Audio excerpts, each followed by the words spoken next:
Probably the most intimidating aspect of embarking on this project was the sense that we had this incredible responsibility to deliver on an interactive format in the same way that Peter Jackson had delivered in film.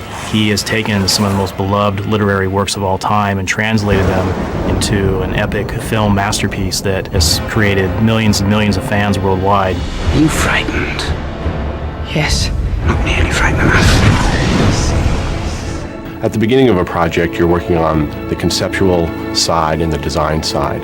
As the project progresses, programmers, artists, animators, environment artists, modeling specialists, texture specialists, all these people thinking about their one area of the game, but in terms of the overall experience.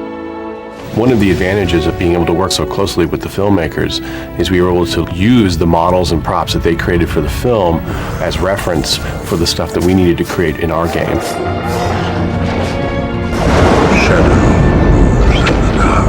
In designing Aragorn, we really had to think about all three playable characters at the same time.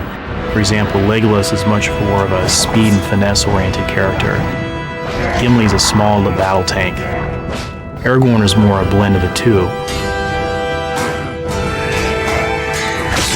We looked at the moves that each of the characters made frame by frame before we started to build anything. Then we would create a wireframe of the character. This is their basic proportions and size and scale. Then we would add texturing and lighting to complete their wardrobe and add the fine details of their character. The actors were very interested in working with us.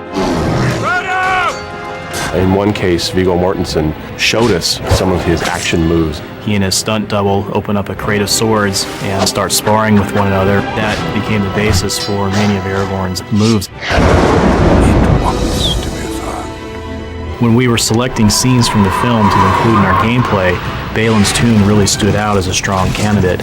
It's one of the most memorable moments in the first film.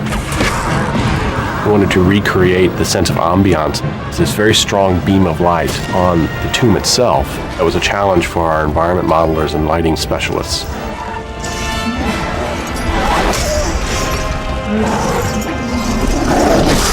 The village of Rohan levels are unique in the sense that they allowed us an opportunity to expand upon areas within the film.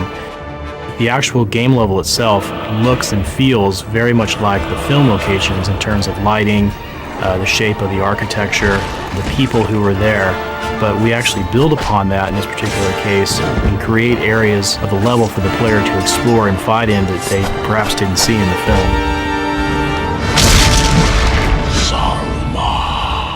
There is a union now between the two towers, Orthanc and Barad-dûr. What's wonderful about this game, Lord of the Rings, is that you are getting on your own screen the voices of the original actors, all of them. Help, Aragorn! Aragorn, help! It's incredibly authentic, and I think it's really difficult to make a game based on a film. This game does it. It's very much like the film.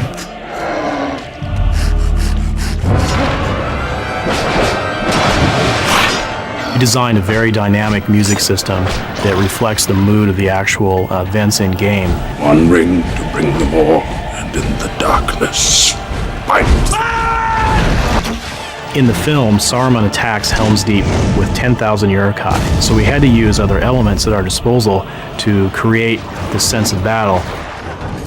Through sound effects and audio, we really make it feel like there's thousands of orcs in the location.